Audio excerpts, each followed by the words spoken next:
Estamos comenzando una vez más el estudio semanal de la Biblia aquí en la TV Nuevo Tiempo. Bienvenido a Biblia Fácil, qué gusto y qué alegría saludarte. Gracias por acompañarnos cada semana, cada estudio de Biblia Fácil. Ya sabes que nosotros preparamos un material maravilloso y está disponible para ti y es totalmente gratis. Aquí puedes encontrar todos los temas que nosotros estamos desarrollando en esta temporada sobre las enseñanzas de Jesús. ¿Qué tienes que hacer? Ahora mismo solicitarlo a través de nuestro número de WhatsApp, que es el +5512 9810 1460. Solicítalo ahora mismo. Si estás en Sudamérica, recibirás el curso en formato físico. Fuera de Sudamérica, formato digital. Estamos aquí junto a nuestros amigos que nos visitan de diferentes países y ya estamos aquí acostumbrándonos, ¿verdad?, a vernos siempre, a estudiar, y qué momento agradable es este. Cuando nuestros ojos se abren a verdades que ya conocíamos o verdades que no conocíamos. Y es maravilloso cuando profundizamos nuestro conocimiento y fortalecemos nuestra fe en la palabra de Dios. Cuando hablamos de que la salvación es por fe y gracia, una de las cosas que tenemos que comprender es que la fe es un regalo de Dios, pero también es algo que tiene que desarrollarse. Y el libro de Romanos capítulo 10, versículo 17 dice, pues la fe viene por el oír y el oír la palabra de Dios. Es decir, cada vez que nosotros escuchamos la palabra de Dios, o tenemos contacto con la palabra de Dios, nuestra fe crece. Y esta semana, o en estos días, en esta temporada, nosotros estamos fortaleciendo nuestra fe. Y queremos no solamente tener raíces profundas en la Biblia, sino tener una fe fuerte, que crezca. Porque fe no solamente es creer en la existencia de Dios. La fe me lleva a una acción, a una entrega.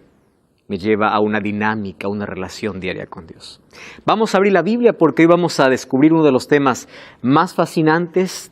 Sin embargo, no es un tema popular, es un tema muy impopular. No es un tema muy tratado, por lo tanto, para muchos es un tema desconocido. Para algunos puede ser la primera vez que escuchen un tema sobre el juicio, porque cuando hablamos acerca de Dios, hablamos solamente un aspecto, y es su gracia y su misericordia. Sin embargo, nosotros olvidamos que Dios es amor, y su amor también demanda de justicia. Y su amor y justicia siempre van juntos. Incluso en la cruz del Calvario se demostró el amor de Dios y la justicia de Dios.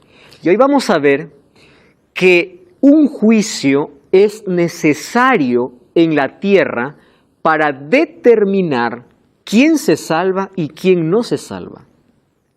Porque ¿cómo yo puedo decir que aquel que está en el cielo está por los méritos de Cristo si antes no pasó por un juicio? ¿Cómo se va a separar el trigo y la cizaña? Como Jesús dijo, si crecen juntos, ¿en qué momento hay separación? En el momento del juicio. ¿En qué momento se separan las ovejas de los cabritos? Tiene que haber un juicio. Un juicio determina. Cuando se habla de un juicio, siempre una de las cosas que da terror y da temor es que un juicio lo relacionamos a una sentencia.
solo que una sentencia puede ser a favor o en contra. Entonces, ¿el juicio debe asustar a los cristianos? No. Es más, los cristianos, los que creen en Cristo y siguen a Cristo, no tienen miedo al juicio. ¿Por qué? Porque ellos están bien representados por un abogado. Aquí en este juicio vas a perder cuando te presentas solo, porque no hay nadie quien te defienda. Pero cuando te presentas en este juicio con un abogado que jamás perdió, ¿verdad?, un solo caso, tú ya eres victorioso. Por eso, ¿quién es el único que debe tener miedo del juicio? Aquel que no tiene abogado. ¿Y quién es nuestro abogado según la Biblia? Jesucristo. Vamos a hablar entonces sobre este juicio. Todo el mundo, la Biblia dice que va a ser juzgado. Ahora vamos a encontrar ese texto. Y cuando miramos nuestro mundo, lamentablemente encontramos un mundo lleno de injusticia. Aquí, en nuestro planeta, lo que se llama justicia no siempre es justicia, porque la justicia hoy, lamentablemente, se ha corrompido, se ha negociado, y hay personas que son declaradas inocentes cuando son culpables, o culpables cuando realmente son inocentes. ¿Hay tanta gente que es inocente pagando una condena? Hay. ¿Y hay gente que es declarada inocente siendo culpable? Hay. Porque esa es la justicia humana. Y hay tanta injusticia. Hay injusticia y corrupción en todas las áreas. Y aquí hablamos que la corrupción es un asunto del corazón. No tiene que ver solo con acciones, sino con lo que tenemos en el corazón. Y probablemente esté hablando para un alcalde, para un gobernador, para un policía, para alguien a quien Dios le dio autoridad. Dios te ha dado autoridad. Y es probable que tú ya estés cometiendo actos injustos. En lugar de favorecer al necesitado, tú estás recibiendo dinero para poder favorecer al culpable. Préstame atención. Dios no te ha dado autoridad para eso. Dios te ha dado autoridad para que puedas actuar de manera correcta. Y si hasta aquí tú has estado actuando así, es momento de cambiar. Pide perdón a Dios, porque sabes, hay un Dios justo que mira todas las injusticias.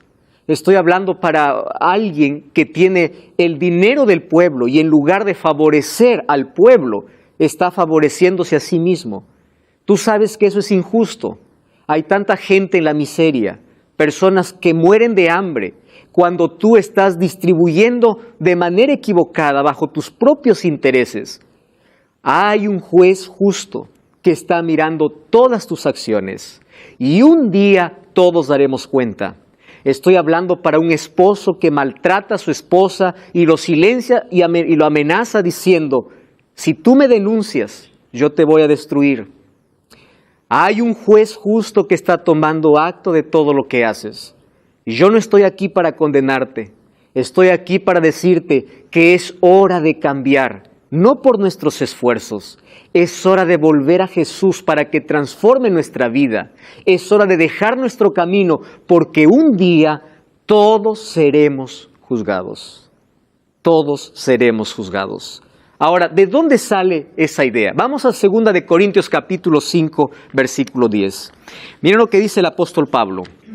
2 de Corintios capítulo 5, versículo 10. ¿Quién tiene el texto aquí? Por favor, Vicky, puedes leer 2 de Corintios 5, 10. Porque es necesario que todos nosotros comparezcamos ante el tribunal de Cristo, para que cada uno reciba según lo que haya hecho mientras estaba en el cuerpo, sea bueno o sea malo. Cuando habla de un tribunal, está hablando de un juicio, ¿verdad? Es necesario. ¿Cuántos tienen que ir a ese tribunal? Todos, todos. Porque en ese tribunal se decide el caso de todos. Recuerden que Dios está siendo observado por todos los seres del universo. No solamente existe este planeta. Y ellos están viendo cómo actúa con justicia, por qué salva a quien salva y por qué condena a aquel que está condenado. Por eso es necesario un juicio. Entonces, todo ser humano va a pasar por un juicio. Todo. Ahora, ¿qué cosa dice la Biblia? Miren, Eclesiastés capítulo 12, versículo 13 y versículo 14. ¿Puede leer, Sebastián, por favor? Aquí está en la pantalla también. 12, 13 y 14. Porque las personas serán juzgadas. Exacto, desde el texto. El fin de todo el discurso oído es este: teme a Dios y guarda sus mandamientos, porque esto es el todo del hombre. Porque Dios traerá toda obra a juicio, juntamente con toda cosa encubierta, sea buena o sea mala. Correcto. La Biblia dice, ustedes saben que Salomón, inspirado por Dios, escribió tantas cosas interesantes, especialmente el estilo de vida de todo cristiano. Y él dice, si ustedes quieren que yo pueda resumir toda la norma de conducta y todo el deber, ojo cómo lo llama esto, deber del hombre, al hablar de hombre está incluyendo la humanidad, toda la humanidad, es dos cosas. Temer a Dios. ¿Qué significa temer a Dios? ¿Tener miedo? No. La palabra temor aquí está relacionado a reverencia a Dios, ama a Dios. La palabra temer aquí no es tener miedo, es respetar, reverenciar, adorar, relacionarse a Dios, teme a Dios, ama a Dios. Y número 2, si tú temes a Dios, entonces vas a guardar sus mandamientos. Es simple, eso es todo del hombre. Te dice, pero tú no lo tomes esto como algo superficial, porque recuerda que en base a eso tú vas a ser juzgado, porque Dios traerá toda obra a juicio. Y nosotros hemos explicado en muchas clases aquí, el ser humano es salvo por gracia. No existe salvación por obras. Yo no me salvo por lo que hago. Yo me salvo por la gracia de Cristo, cuando acepto a Cristo y acepto su gracia. Pero es juzgado por obras, porque la fe, la obediencia, no es la causa de la salvación, sino el resultado de la salvación. Si yo obedezco para salvarme, estoy perdido. Si yo obedezco por amor a Jesús, es la evidencia de que Jesús me salva, o ya me salvó. La gracia de Dios me coloca en armonía con su palabra, con sus mandamientos, con su ley.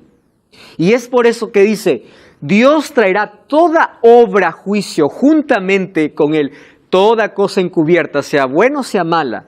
Por eso es que en Mateo 25 Jesús dice, les dirá a unos, venid benditos de mi Padre, y a otros les enviará al fuego eterno.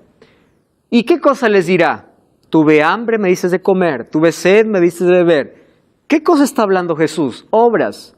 Porque las obras son la evidencia de aquellos que son salvos. Ahora yo les hago una pregunta. ¿Una persona que no tiene a Cristo puede hacer obras? Sí puede.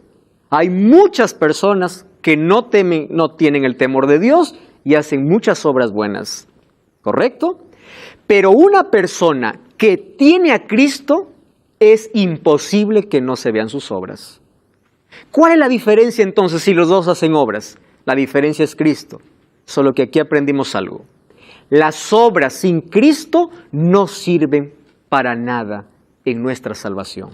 Podrán servir para beneficio de nuestro prójimo, pero no en asunto de salvación. Es Cristo quien hace la diferencia. Es Cristo. Es por eso, ¿cómo yo sé si este que no teme a Dios hace buenas obras y este que teme a Dios también hace buenas obras? Entonces, los dos están salvos, porque los dos hacen buenas obras. ¿Cómo yo sé entonces por qué este tiene que salvarse y este no, si los dos hacen buenas obras? Por eso, ¿qué cosa es necesario? Un juicio. Por eso. Ahora, vamos a ver, ¿qué cosa dijo Jesús?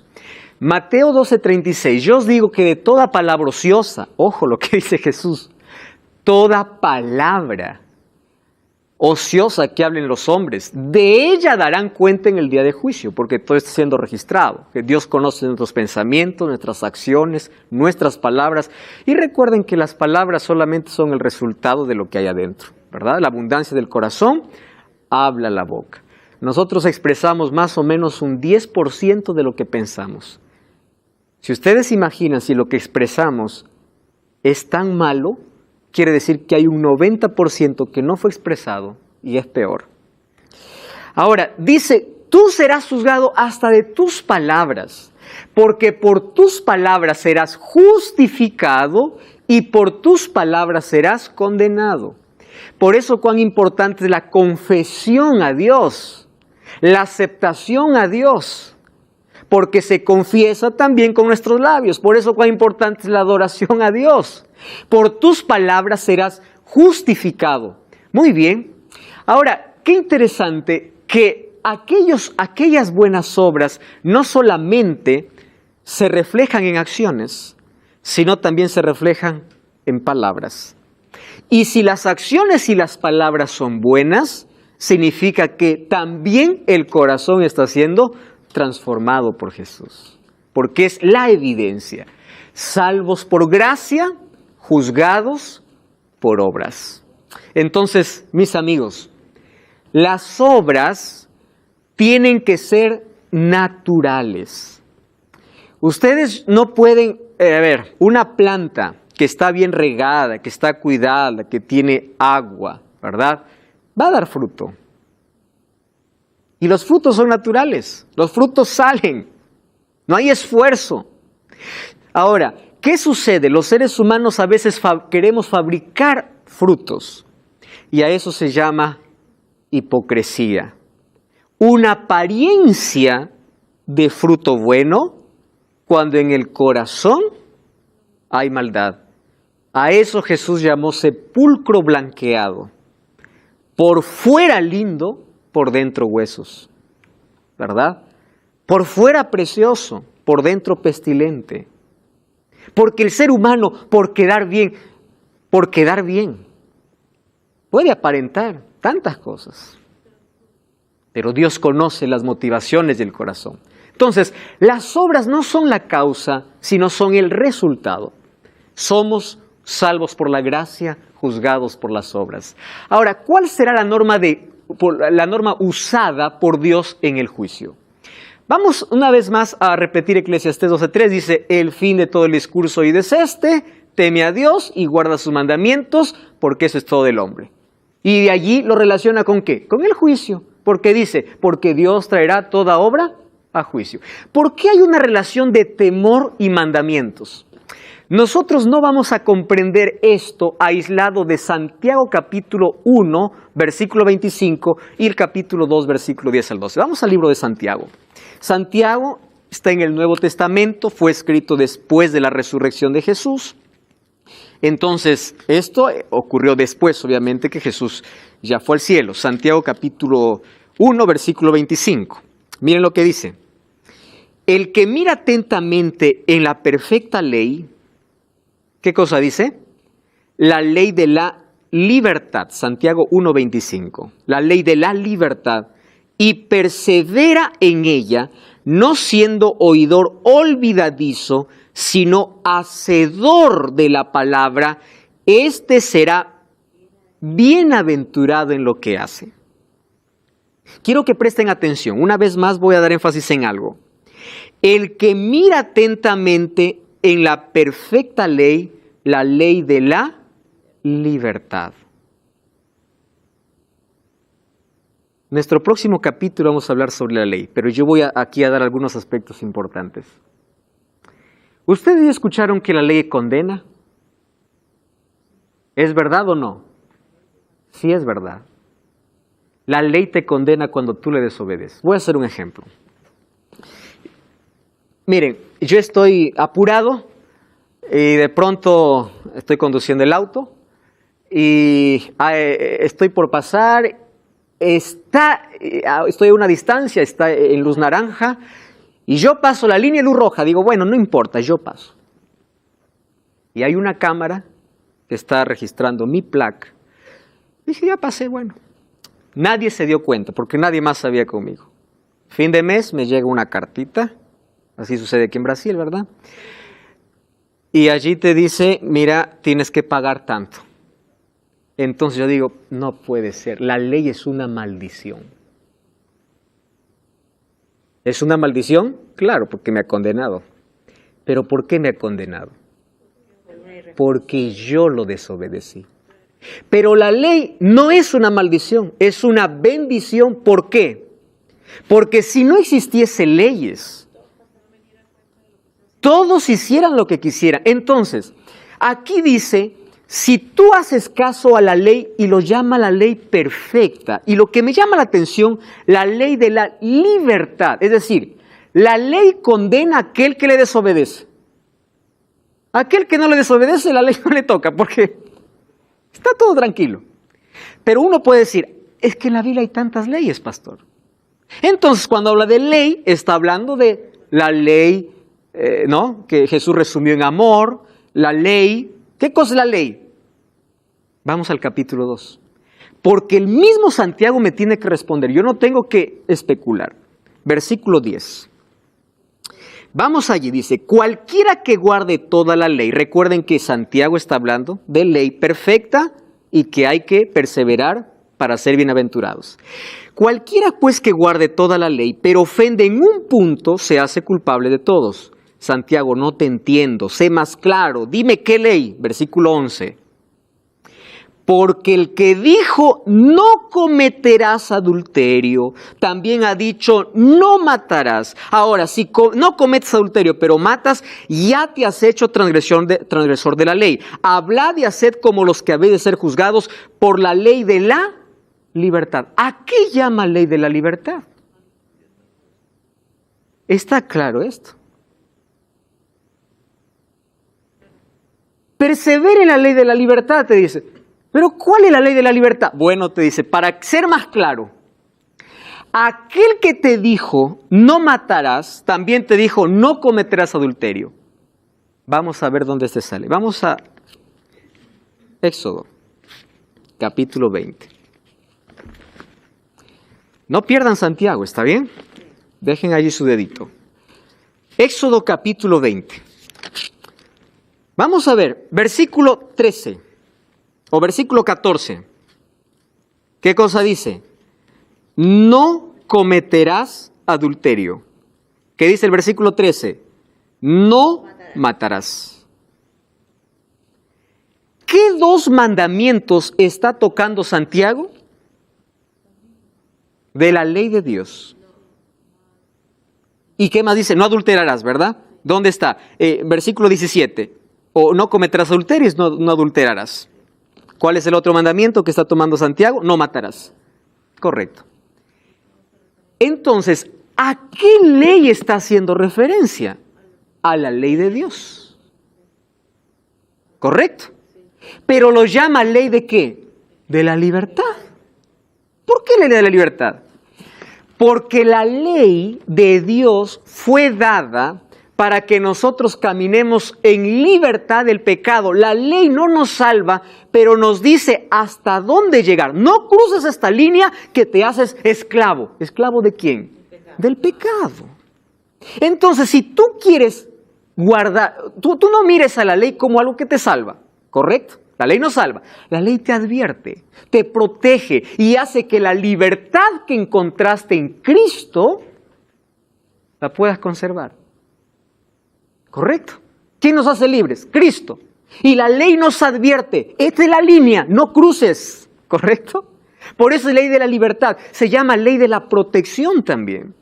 Porque la ley protege. Cuando dice no matarás, no solamente está diciendo no mates, sino está prohibiendo que otro quite tu vida. Cuando dice no adulterarás, no solamente está diciendo que tú mires la mujer del prójimo, sino que otro no mire la mujer de ti. Entonces, está protegiendo. Y esa es la ley de Dios. Vicky. Sí, nada más quería saber si entendí bien. Si uno ama a Dios, porque en Proverbios 1:7 dice, el principio de la sabiduría es el temor a Jehová. Sí, entonces por ende, si uno teme a Dios, es sabio. Y al ser sabio, obviamente va a estar guardando los mandamientos de la ley. manera Es por amor, natural. o sea, no va a venir a ser tan tedioso seguir a Jesús, porque si vos le amás a Jesús, obviamente no Vicky, vas a estar. Gracias por tu comentario. Y yo voy a reforzar ese comentario. Y lo voy a repetir quizá en la próxima lección. Cuando uno se casa por amor, ¿no? Porque hay matrimonios por interés y por otros motivos. Cuando uno se casa por amor, ¿el matrimonio tiene ley o no tiene ley? Tiene ley. ¿Cuál es una ley del matrimonio? El matrimonio demanda fidelidad. ¿La fidelidad es una ley del matrimonio? Sí. Pero yo digo, no puede ser fiel no puedo. Es una carga ser fiel. Claro, si no hay amor, ser fiel es una carga. Pero cuando hay amor, ni siquiera te das cuenta que eso existe. Porque es natural. Entonces, lo que nosotros queremos entender aquí es un asunto. Santiago dice, así haced porque van a ser juzgados por esta ley. ¿Por qué ley? Ley de la libertad. ¿Cuál es esa ley? Los 10 mandamientos. Solo que esa ley no salva. Esa ley es la norma de juicio de Dios. Nuestra vida tiene que estar sometida a la ley, no porque la ley nos salva, sino porque por la ley seremos juzgados. Pero la obediencia no es forzada. ¿A dónde cayeron los fariseos? A aferrarse de la ley pensando que la ley salva y despreciar a Cristo. Y Jesús dice, no, si amas a Cristo, Juan 14:15, obedece mis mandamientos. Entonces, nosotros vamos a ser juzgados por la ley de la libertad. Y esa ley está en el libro de Éxodo capítulo 20 y lee todo el capítulo. Estamos de regreso, esto es Biblia Fácil. Gracias por estar allí, viendo la TV o viendo a través de una red social o YouTube. Un grande abrazo para ti. Hoy estamos hablando acerca del juicio. No tenemos que tener miedo al juicio porque hay un abogado que es Cristo. Sin embargo, como en todo juicio, hay un abogado, hay un juez y todo juicio tiene un código. ¿Cómo yo le condeno a alguien si es que no hay un código que dice que ha infringido esa ley? Yo no puedo decir tú estás mal si es que tú no conoces. Y para que conozcas, existe un...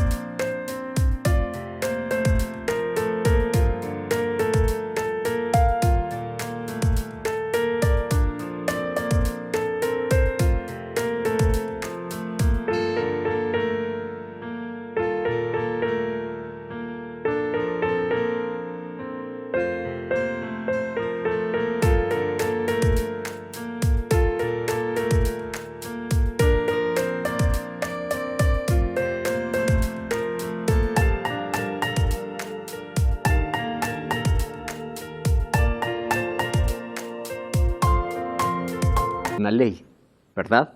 Muy bien, ¿cuál es el código con el cual seremos juzgados? La ley de Dios. Y eso dice Santiago capítulo 2, versículo 10 al versículo 12, y él lo llama ley de la libertad. Entonces, cuando la Biblia dice, malditos los que estáis bajo la ley, en sí está hablando los que están bajo la condenación de la ley, porque la ley no tiene la función de salvar, sino la función de decirte qué es pecado. Y eso no anula la ley de Dios, porque la ley es el reflejo del carácter de Dios. Vamos a ver eso en el próximo capítulo. Es más, la ley evita que nosotros podamos caer en la esclavitud del pecado. La ley de Dios será la norma de juicio, no fue creada para salvar, sino para mostrar cuál es el pecado. Hay algunas personas que dicen, yo no necesito de ley porque la ley es imposible de guardar. Además, Cristo vino a cumplirla y la cumplió por mí. La lógica está correctísima. Sin embargo, el ser humano no puede hacer nada, es verdad, sin Cristo. Pero cuando está al lado de Cristo, Dios coloca su ley en el corazón. Cuando veamos el tema de la ley, vamos a hablar sobre los dos pactos, el antiguo pacto y el nuevo pacto, la antigua alianza y la nueva alianza. ¿En qué se diferencia? Vamos a ver que en la antigua alianza Dios escribió su ley en piedra Y en la nueva, Dios quiere escribirla en el corazón. ¿Cambió la ley? No, cambió de lugar. Antes en piedra, ahora en el corazón. Pero eso veremos en el próximo capítulo. Entonces, la ley de Dios será la norma de juicio. Ahora, cuando yo digo que la ley me salva, eso es legalismo. ¿Correcto? ¿Quién es un legalista? Aquel que se aferra a la ley pensando que la ley le puede salvar. Eso es un legalista. Pero si yo digo obedezco la ley porque camino con Dios y es el resultado, la consecuencia de la gracia de Dios en mi vida, eso es amor. El resultado. Tenemos que nosotros colocar la ley en su lugar. A esto lo llama ley de la libertad. ¿Por qué la ley de la libertad? Porque el pecado esclaviza y la ley nos protege. El pecado nos condena o la ley también nos condena cuando nosotros pecamos. Ustedes ya escucharon de aquel texto que algunos toman del apóstol Pablo cuando dice, el fin de la ley es Cristo. Dice, cuando Cristo vino acabó la ley, porque dice, el fin de la ley es Cristo. Es querer sacar un texto de su contexto y colocar a Pablo en una situación que él nunca dijo. Vamos a analizar los textos del apóstol Pablo. Cuando dice el fin de la ley es Cristo, la palabra fin en el griego ahí es el objetivo de la ley es Cristo. La finalidad de la ley es Cristo. ¿Correcto? El fin, el objetivo es Cristo. No es que la ley tiene poder para salvar. Ahora estamos viendo que la ley va a ser usada incluso como norma de juicio. Entonces, ¿cuántos son los mandamientos de Dios? 10. Y el apóstol Santiago dice, tiene que ser los 10. ¿Correcto? Porque aquel que ofendiere uno, ¿qué dice? Se hace culpable de todos. Eso acabamos de leer en Santiago 2:10. Entonces, si vamos a ser juzgados por la ley, yo no voy a ser juzgado por 9, sino por 10. Porque está incluyendo toda la ley. Y está haciendo referencia a esa ley. Ahora, aquí entramos a ese tema de juicio del cual venimos hablando. Y aquí hasta aquí hemos colocado solamente la ley como el código por el cual nosotros seremos juzgados. Y la Biblia dice que se llama ley de la libertad. ¿Correcto? Hasta aquí está claro eso. Ahora, si vamos a ser juzgados por Cristo y el código para ese juicio y la ley, ¿cuándo ocurrirá el juicio? Y cuando hablamos de juicio, encontramos en la Biblia que existen 3 periodos o 3 fases o 3 momentos en el cual se desarrolla el juicio. Hoy vamos a ver ese asunto. Entonces, el primer momento o la primera fase del juicio se llama juicio de investigación o juicio preadvenimiento. Antes de mostrarles el texto bíblico, les voy a explicar en qué consiste este juicio. Este juicio se realiza antes de la venida de Jesús, ¿correcto? Es decir, hoy ya existe un juicio, ya hay un juicio. ¿Quiénes son los primeros en ser juzgados? Los muertos, porque al morir ya no hay más salvación, ¿verdad? Él ya decidió de qué lado estar. ¿Y quiénes son los siguientes en ser juzgados? Los vivos. Pero acá hay un detalle. En la primera fase del juicio no entran toda la humanidad. Pastor, ¿acaso la Biblia dice que no todos seremos juzgados? Sí, seremos todos juzgados, pero en diferentes momentos. ¿En qué momentos? En la primera fase entran solamente los que han aceptado a Jesús. Miren, Juan 3:16. Porque de tal manera amó Dios al mundo que ha dado a su Hijo unigénito para que todo aquel que en Él cree no se pierda sino tenga vida eterna. Entonces yo acepto a Jesús y digo, creo. Correcto, yo entro a juicio. ¿Por qué entro a juicio? Porque el hecho de decir creo en Dios no significa que mi vida esté en armonía con Dios. Por eso yo seré juzgado. Porque no es decir creo en Dios, ya soy salvo. Sí, ¿crees en Dios? Bienvenido. Vamos a ver si tiene relación con Cristo. Si tu vida está en armonía con su palabra. Por eso se desarrolla un juicio. Y es aquí, en este periodo, donde existe la separación del cual Jesús habló. Déjalos crecer el trigo y la cizaña. ¿Está hablando de la gente que no conoce a Cristo y está hablando de aquellos que conocen a Cristo? No, está hablando de aquellos que están dentro de una iglesia, pero algunos son trigo y otros son cizaña. Es decir, los dos grupos dicen creer en Cristo. Pero ¿cómo sé que uno se salva? Tiene que haber un juicio y ese juicio está basado en un código, ¿correcto? Sebastián. Es muy común escuchar, yo no leo la Biblia, pero creo en Cristo. Ah, sí. Y el diablo también cree, Santiago 2, 19 y 20. Entonces, cuando yo me declaro un cristiano, ¿verdad? Yo entro a esta primera fase.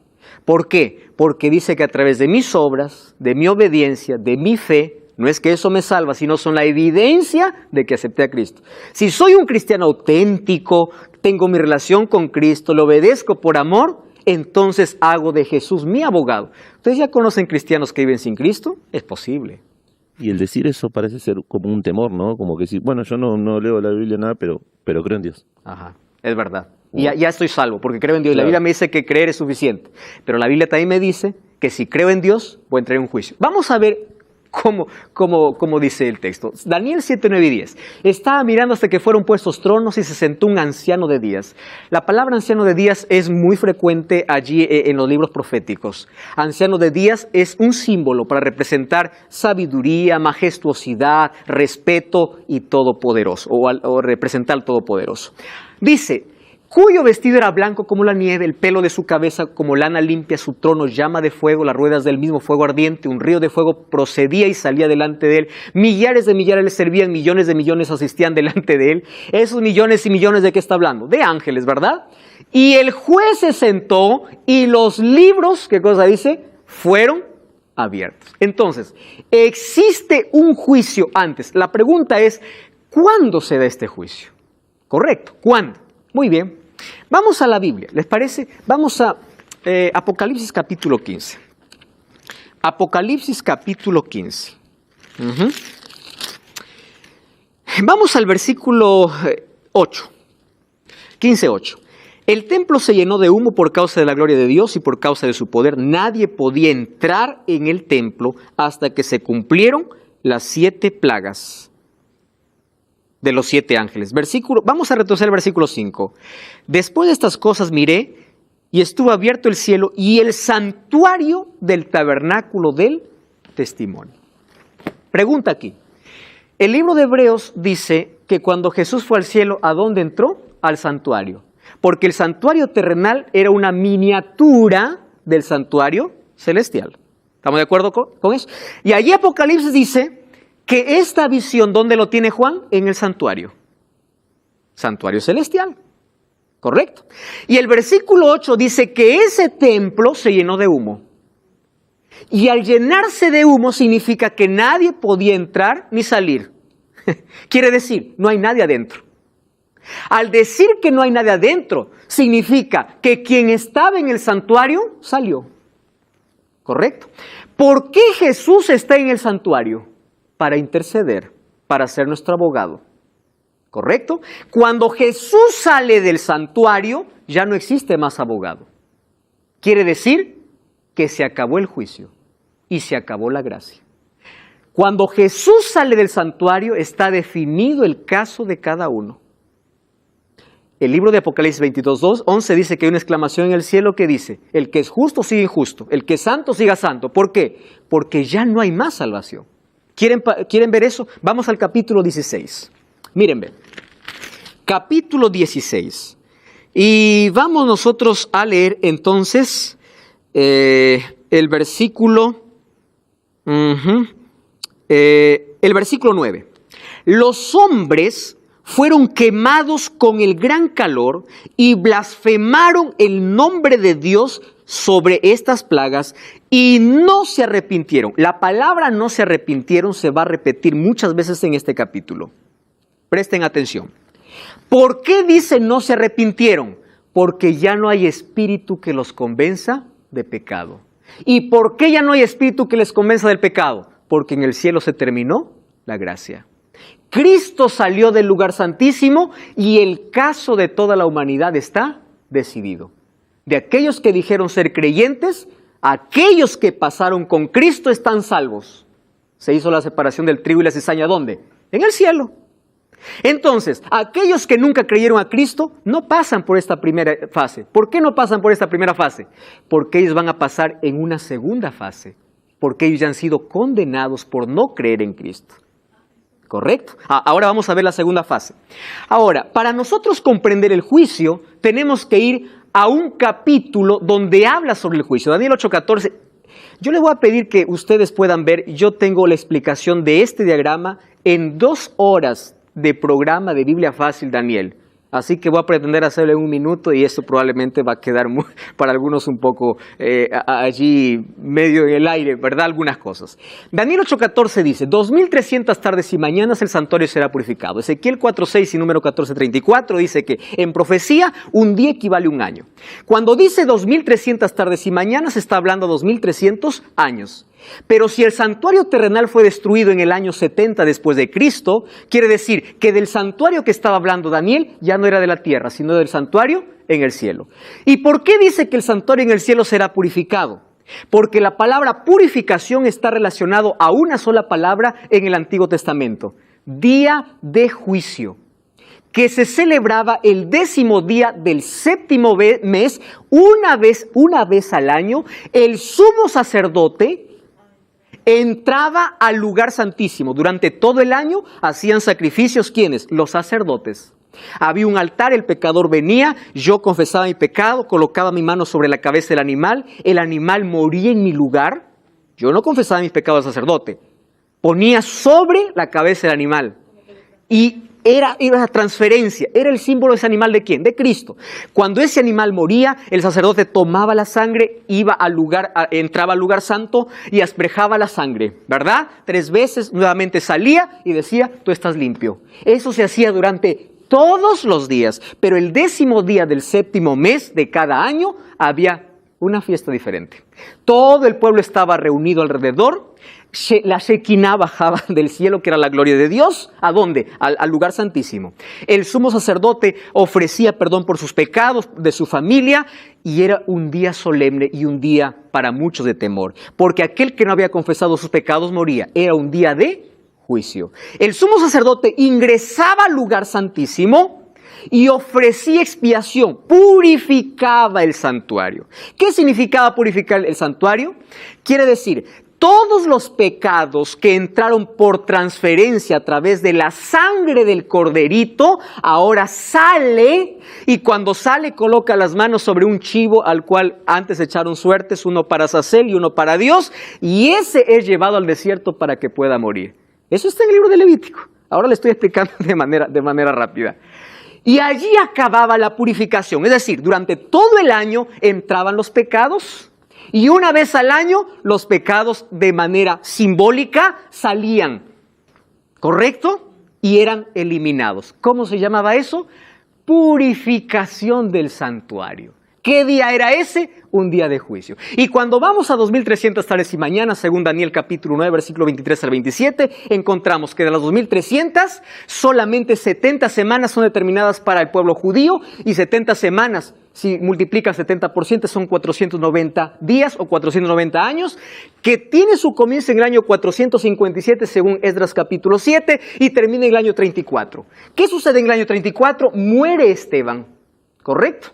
Y allí termina el pueblo judío de ser la nación privilegiada y la salvación se abre para todos los gentiles. Ahora, si las 70 semanas que son cortadas de las 2300 terminan en el año 490, yo voy a hacer un cálculo.